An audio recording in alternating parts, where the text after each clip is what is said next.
এ পৃথিবীতে সবথেকে বড় বদলা কি জানো? সবথেকে বড় প্রতিশোধ, সবথেকে বড় রিভেঞ্জ কি জানো? নিজেকে সেই জায়গায় নিয়ে যাওয়া যেখানে নিয়ে যাওয়ার পরে মানুষ তোমাকে ছুঁতেও পারবে না। না, যদি তুমি চাও যে তোমাকে যারা ভালোবাসে না, তোমাকে যারা ভালো দৃষ্টিতে দেখে না, তোমার যারা ভালো চায় না, তাদেরকে কষ্ট দিতে বা তাদের সঠিক বুঝ ফেরাতে, তাহলে তুমি নিজের ওপরে কাজ করো। তোমার শত্রুদেরকে অখুশি করার বা তোমার শত্রুদেরকে জব্দ করার সবথেকে সহজ উপায় হচ্ছে নিজের ওপরে কাজ করা। নিজের ওপরে কাজ করা। যারা তোমার খুশিতে খুশি নয়, তারা সবথেকে বেশি কষ্ট পায় যখন তুমি নিজেকে আরও আরও আরও বেশি ডেভেলপ করতে থাকো। দেখো, পিছনে তাকানোর মতো সুযোগ বা সময় কোনোটাই তোমার হাতে নেই। এখন আর সকলকে ওই মুখ দিয়ে বোঝানো বা বলার মতো শব্দ দিয়ে বোঝানো বা বলার মতো কোনো সুযোগ বা সুবিধা কিছুই নেই। আর যদি থেকেও থাকে, তাহলে তেমনটা করে নিজের সময়ের অপচয় করতে যেও না। নিজের সময়কে এমনভাবে হেলায় হারিও না, যেমনভাবে সময়কে হেলায় হারালে অর্থের অপচয় মনে হয়।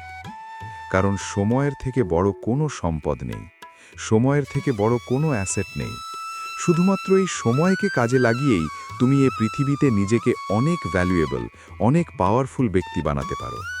নিজেকে সেই জায়গায় নিয়ে যেতে পারো যেখানে নিয়ে যাওয়ার পরে মানুষ যদি তোমার দিকে ঢিলও ছোড়ে, তাহলে সেই ঢিল নিজের দিকেই ফিরে আসবে এবং সে নিজেই আঘাত পাবে। আমি একটা জিনিস খেয়াল করেছি, এ পৃথিবীতে কোনো ব্যক্তি যদি নিজেকে মূল্যবান না ভাবে, তাহলে তাকে এ পৃথিবীর অন্য মানুষগুলো মূল্যবান ভাববে না। যদি তুমি সত্যি নিজেকে মূল্যবান ভাবো, তাহলে এ পৃথিবীর বাকি মানুষগুলোও তোমাকে মূল্যবান ভাববে। জীবনটা কখনো আমাদের পরিকল্পনা অনুযায়ী চলে না, কিন্তু তাই বলে স্বপ্ন দেখা বন্ধ করা যায় না।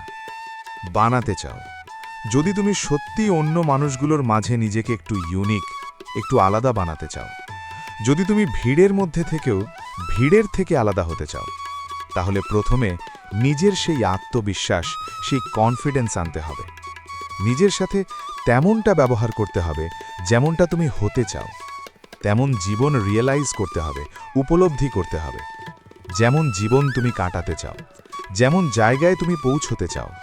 কল্পনা করো, তুমি তোমার সফলতার সবথেকে পিকে অবস্থান করছো এবং তোমার জীবনটা কেমন হতে চলেছে।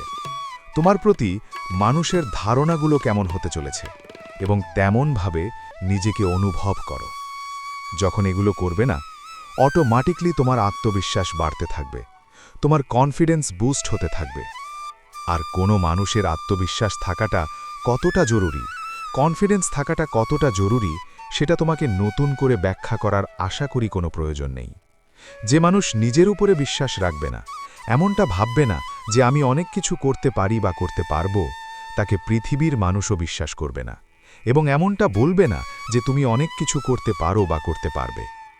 আমরা মনে করি শুরু থেকেই সকলে আমাদেরকে সাপোর্ট করবে না। বিষয়টা এমন হয় না। এমন ভ্রান্ত সাগরে ডুবে যেও না। বিষয়টা মোটেই এমন নয়। শুরুতেই কেউ তোমাকে সাপোর্ট করবে না, বরং তুমি যেমনটা ভাবছো না তার উল্টোটাই ঘটবে। তোমাকে নিয়ে কত যে ক্রিটিসাইজ হবে, কত মানুষ তোমাকে বলবে যে তোমার মতো অনেক দেখেছি, কত মানুষ তোমাকে বলবে, তোমাকে নিয়ে হেও করবে, মজা করবে, ঠাট্টা করবে, তামাশা করবে। সব কিছু হবে, সব কিছু হবে, কিন্তু এই সব কিছুর জবাব তোমার সফলতা, তোমার সাকসেস দেবে। তাই সব কিছুর জবাব তোমার দেওয়ার কোনো প্রয়োজন নেই। যখন তোমাকে নিয়ে সমালোচনা হচ্ছে, যখন তোমাকে নিয়ে নেগেটিভ আলোচনা হচ্ছে, যখন মানুষ তোমাকে নিয়ে ক্রিটিসাইজ করছে, তখন চুপ থাকো, নীরবে। সেই জায়গা থেকে বেরিয়ে আসো এবং যেখানে গেলে তোমার মধ্যে একটা অন্যরকম জনম তৈরি হবে, যেখানে গেলে তোমার কাজের প্রতি আগ্রহ বাড়বে, যেখানে গেলে তুমি কাজে ফোকাস করতে পারবে, সেখানে যাও। নিজেকে সময় দাও, নিজেকে গুরুত্ব দাও। নিজেকে ভুলে যাওয়া মানে নিজের জীবন ধ্বংসের পিছনে তুমি নিজেই দায়ী।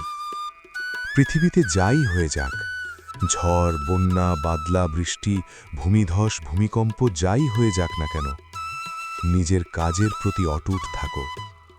সবথেকে বেশি প্রায়োরিটি, বেশি গুরুত্ব নিজের কাজকে দাও, কারণ তোমার কাজই তোমার পরিচয়। একটা সময় আসবে যখন মানুষ তোমাকে তোমার কাজের থ্রু দিয়ে চিনবে। একটা সময় আসবে যখন তোমার সম্মান, শ্রদ্ধা, ভালোবাসা, অর্থ সমস্ত কিছু তোমার কাজের দ্বারাই নির্ধারণ করা হবে। মানুষ মানুষের অবস্থানকেই মূল্যায়ন করে। যত দ্রুত এটা বুঝে যাবে ততই তোমার জন্য ভালো। যত সহজে এটা বুঝে যাবে ততই তোমার জন্য ভালো। আর যেহেতু বিষয়টা এমন যে মানুষ মানুষের অবস্থানকেই মূল্যায়ন করে, সেহেতু নিজের ওপরে কাজ করাটা প্রয়োজন।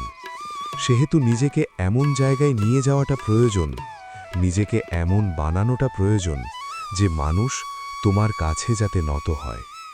না, উদ্দেশ্য মোটেই এমন নয় যে অন্য মানুষগুলোকে ছোট করা, সকল মানুষকে ছোট করা মোটেই উদ্দেশ্য এমন নয়।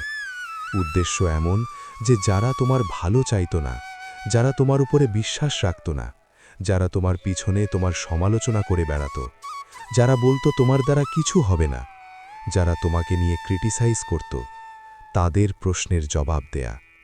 নিজের কাজের মাধ্যমে, নিজের সফলতার মাধ্যমে, নিজের শ্রমের মাধ্যমে, নিজের প্রতিষ্ঠিত হওয়ার মাধ্যমে। Be careful. সময় অপচয় করার আগে, সময়কে বাজেভাবে অতিক্রম করার আগে সাবধান হয়ে যাও, কারণ সময়ই তোমার জীবনের সবথেকে বড় সম্পদ। একজন মানুষ দিনে 500 টাকা ইনকাম করে, অপরজন মানুষ ওই একই দিনে 2 লাখ টাকা ইনকাম করে। কিভাবে সম্ভব? সম্ভব এই কারণ সে তার নিজের উপরে এতটা কাজ করেছে, সে তার শরীরের থেকে তার মস্তিষ্ককে এতটা ব্যবহার করেছে, সে এতটা ওভারটাইম, এতটা এক্সট্রা কাজ করেছে যে এখন তার রেজাল্ট অন্য সকল সাধারণ মানুষের থেকে অনেক অনেক গুণ বেশি। এখন তার সময়ের ভ্যালু অন্য সাধারণ মানুষের থেকে অনেক অনেক গুণ বেশি। সময়ের ভ্যালু বাড়াও। তোমার 1 ঘন্টার মূল্য আর অন্য একজনের 1 ঘন্টার মূল্য কিন্তু একই নয়। তোমার 1 ঘন্টার মূল্য, আমার 1 ঘন্টার মূল্য বা আরেকজন সফল ব্যবসায়ীর 1 ঘন্টার মূল্য কিন্তু একই নয়। আমাদের প্রত্যেকের সময়ের মূল্য ভিন্ন ভিন্ন, আর আমাদের চেষ্টা করা উচিত প্রত্যেকটা দিন এই সময়ের মূল্যটাকে বাড়ানো।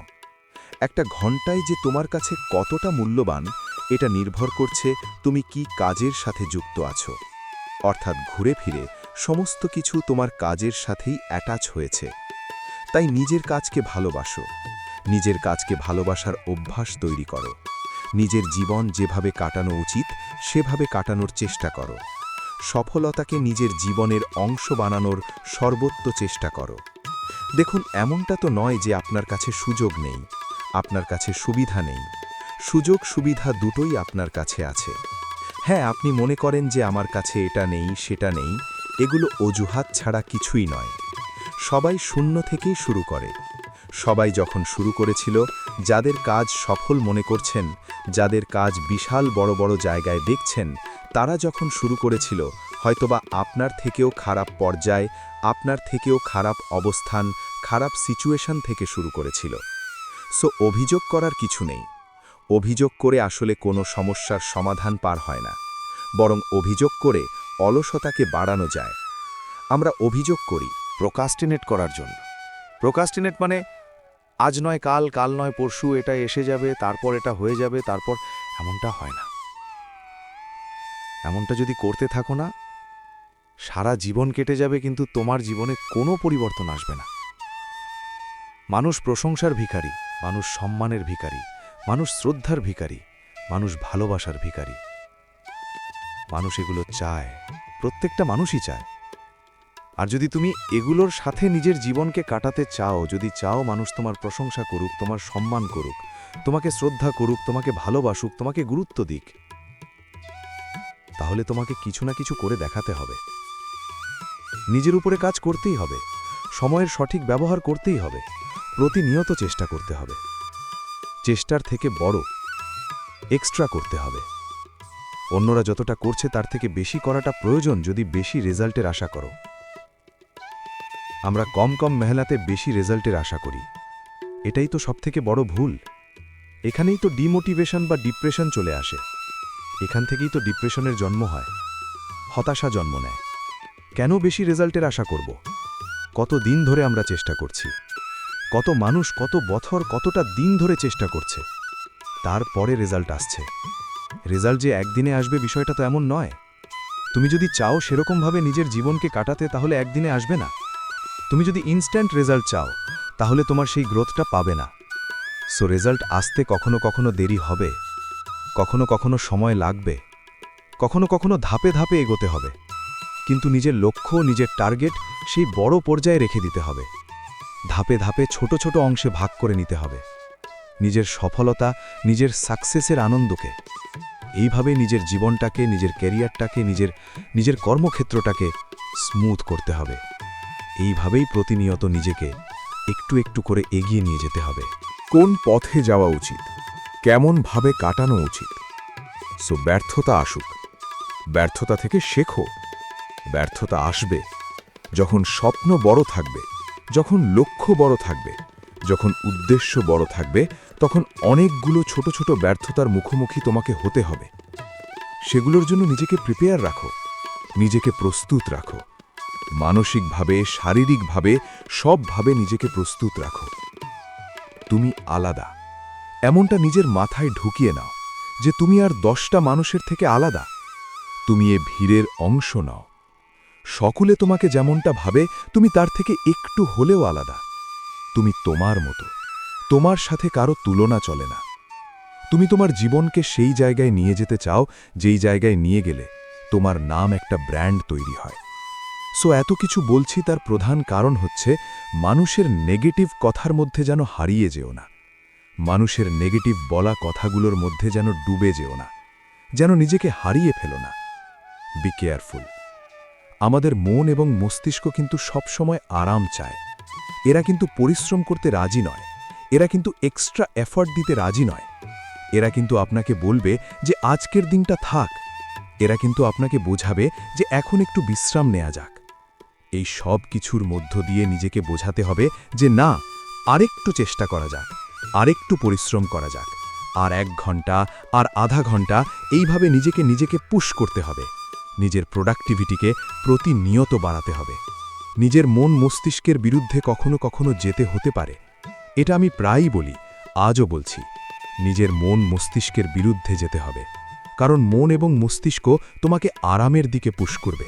তোমাকে বলবে যে পেটে খাবার পড়েছে, একটু ঘুমাও, একটু ঘুমিয়ে পড়ো, একটু শান্ত থাকো, একটু কাজ থেকে দূরে থাকো। না, কাজ করতেই হবে। পৃথিবীতে কোনো না করো, এই জীবনটাকে সুন্দর করো। আগামী 1 বছর, 6 মাস, যতটা সময় তুমি একটা মনে নির্ধারণ করছো সেটা করো, এবং সেই সময়ে নিজের 100% দাও। 100% দেওয়ার পরেও যদি ব্যর্থতা আসে না, তখন তুমি আর কান্না করবে না। কারণ তখন তোমার মধ্যে একটা স্যাটিসফ্যাকশন কাজ করবে যে আমি তো আমার তরফ থেকে 100% দিয়েছি, আমি তো আমার তরফ থেকে সম্পূর্ণ চেষ্টাটা করেছি। কিন্তু যদি সম্পূর্ণ চেষ্টা না করো, তাহলে আফসোস তৈরি হবে যে আমার কাছে সময় ছিল, আমার কাছে সুযোগ ছিল, আমি চাইলে আরও বেটার করতে পারতাম, আমি চাইলে আরও পরিশ্রম করতে পারতাম, আমি চাইলে আরও ভালোভাবে কাজ করতে পারতাম, আমি ফালতু আমার আরও 1 বছর বা আরও 6টা মাস নষ্ট করলাম। সো যেমনটা মেহনত করলে বা যেমনভাবে মেহনত করলে এমন আফসোস হবে না, তেমনভাবে করা উচিত। নিজের জীবনকে পরিবর্তন করার জন্য নিজের অভ্যাসকে বদলানো উচিত। আর নিজের অভ্যাসকে বদলানোর জন্য প্রথমে নিজের চিন্তাভাবনাকে বদলানো উচিত। কারণ যা কিছু হচ্ছে বা যা কিছু হবে, সব কিছু নির্ভর করছে তোমার চিন্তাভাবনার কারণে। তুমি যখন তোমার চিন্তাভাবনায় আনো যে আমি এমনটা হয়ে গিয়েছি, আমার জীবনটা এমনটা হয়ে গিয়েছে, তখন অটোমেটিক্যালি ব্রেন রিয়্যাক্ট করতে শুরু করে। তুমি একবার চোখ বন্ধ করে ভাবো, তোমার পছন্দের খাবার তোমার সামনে আনা হয়েছে। তুমি সেই খাবার দেখলে, তারপর সেখান থেকে 1 গাল খাবার তুমি খেলে, যেটা তোমার অনেক বেশি পছন্দ। এটা যখন তুমি চোখ বন্ধ করে ভাববে না, তখন অটোমেটিক্যালি তোমার জিভে জল চলে আসবে, পানি চলে আসবে। দেখো না, তুমি খাবার খেয়েছো, না তোমার সামনে প্লেট আছে, না প্লেটে খাবার আছে, কিন্তু তোমার মস্তিষ্ক এটা অ্যাকসেপ্ট করে নিয়েছে যে খাবার তোমার সামনে আছে, এবং তেমনভাবে তোমার মস্তিষ্ক রিয়্যাক্ট করতে শুরু করেছে। এটা কেন? কারণ আমরা আমাদের ব্রেনকে যেমনভাবে বোঝাবো তেমনভাবে আমাদের ব্রেনটা